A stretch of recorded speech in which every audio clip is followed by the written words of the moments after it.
Before I speak to the economic situation, I have to take a moment to address something that the President said this morning. Toward the end of his remarks, President Trump said he hopes that, quote, George Floyd is looking down and seeing this is a great day for our country. He was speaking of a man who was brutally killed by an act of needless violence and by a larger tide of injustice that has metastasized on this president's watch as he's moved to split us based on race and religion, ethnicity.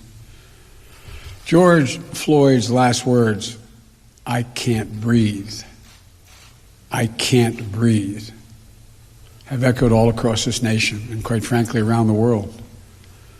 For the president to try to put any other words in the mouths of George Floyd, I frankly think is despicable.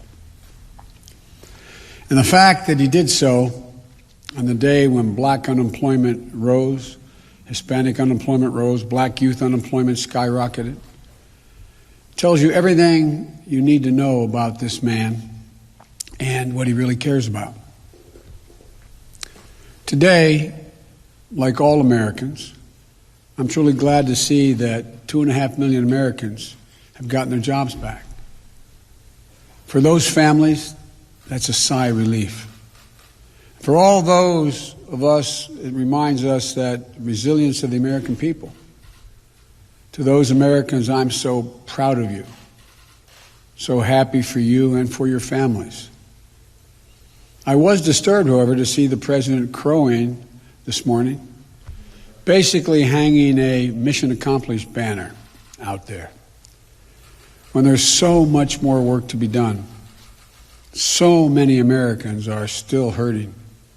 More than 20 million Americans, 1 out of every 7 U.S. workers, is still out of work. For enormous swaths of our country, their dreams are still on hold, and they're still struggling to put food on the table and wondering what's going to happen tomorrow. Can I pay my rent? Will I be able to maintain my mortgage payment? The unemployment rate remains the highest it's been in nearly a century. As I said, black employment went up this month. Latino employment jumped to over 37%. Hispanic unemployment overall is 4 times higher than it was before the president botched his response to the pandemic. And I'm worried when you look deeper to the data. While temporary layoffs went down, permanent layoffs went up. Donald Trump still doesn't get it. He's out there spiking the ball, completely oblivious to the tens of millions of people who are facing the greatest struggle of their lives. These folks aren't feeling any less pain today than they were yesterday. People who lost their health care in the crisis, they're not celebrating today, especially when Donald Trump is still going to federal court fighting to strip away the health care protections for even more Americans.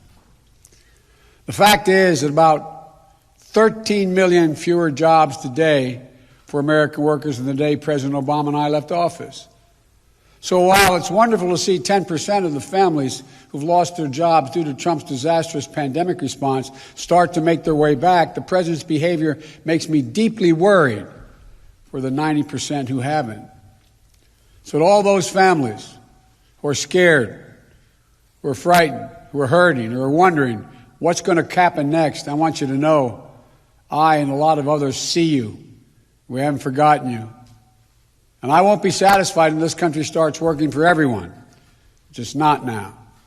Let's be clear about something. The depth of this job crisis is not attributable to an act of God, but to a failure of a president.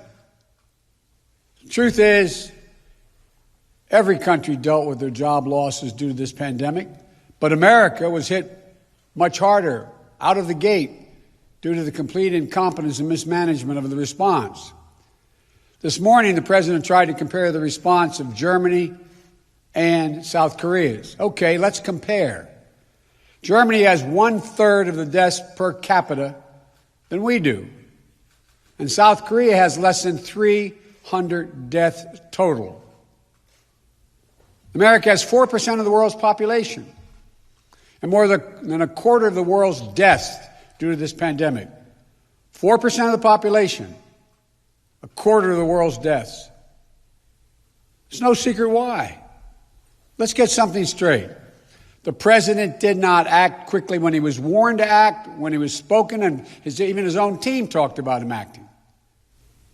New studies this week from Moody's and Brookings confirm that half or more of those who lost their job would still be employed had Trump mounted a competent response like Germany and South Korea did and other countries did when he should have. We know why this happened. Donald Trump was more focused on the stock wealth of the biggest corporations than he was on the well-being of the American people. That's why he had his top economic advisors telling people buy stocks instead of preparing our nation to brace for this pandemic. Now, after over 110,000 American deaths, more than 20 million people still out of work, the consequences are clear. We're still facing devastating unemployment and still facing a historic health crisis. And we're the continuing crisis of violence, injustice, and indignity that's devastating black Americans and many Latinos. We're losing the soul of this country. You know, they're some of the sternest challenges our nation has ever faced. And Donald Trump is patting himself on his back.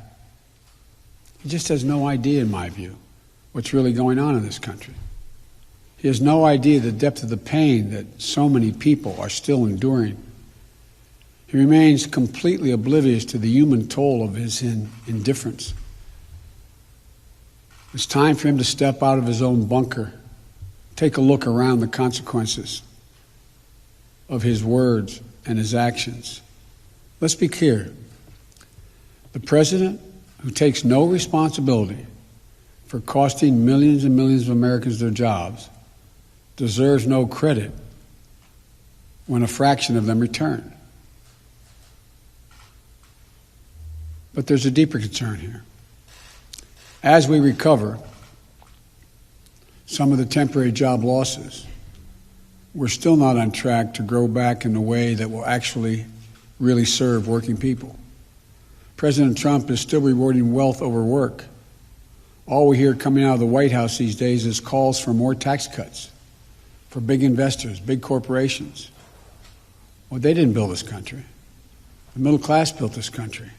Unions built the middle class. That's who I fight for. If Trump continues to put the interests of CEOs and shareholders ahead of the American workers, we're never going to get where we need to be in this country. Look, every American has a choice to make in November, not simply to who they're going to have as their president or senators or congresspeople, but what kind of country do we want to be? What kind of economy do we want? And who will it serve? In the coming weeks, I'll lay out a plan I've developed for my comprehensive plan, not just to build back the economy the way it was before COVID-19, but to build it back better. It was already hurting for so many people.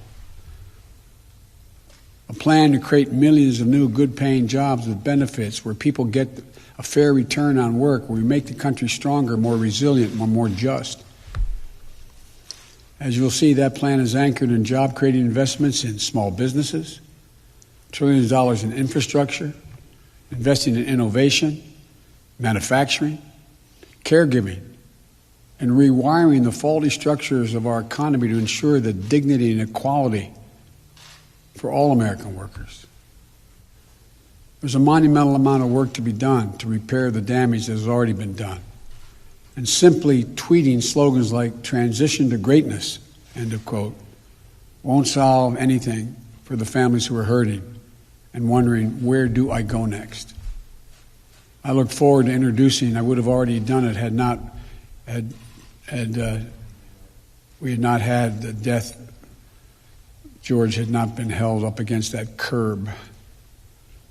I would plan on introducing it earlier, but I'll be introducing it very quickly. Implementing a job plan that we're going to create and meet this moment. Americans can't afford to have any more of their time wasted.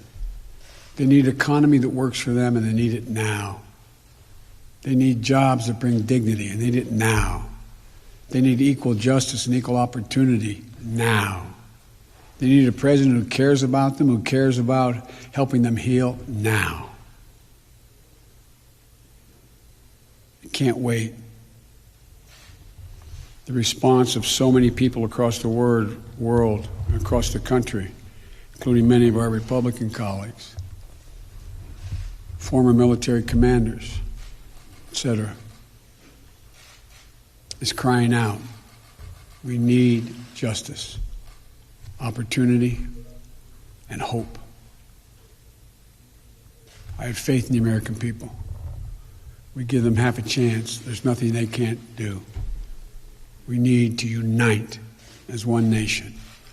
When we have, we've never, ever, ever failed to solve the problems that face us at the moment. Thank you for listening. God bless you all, and may God protect our troops. Hi everyone, George Stephanopoulos here. Thanks for checking out the ABC News YouTube channel. If you'd like to get more videos, show highlights, and watch live event coverage, click on the right over here to subscribe to our channel, and don't forget to download the ABC News app for breaking news alerts. Thanks for watching.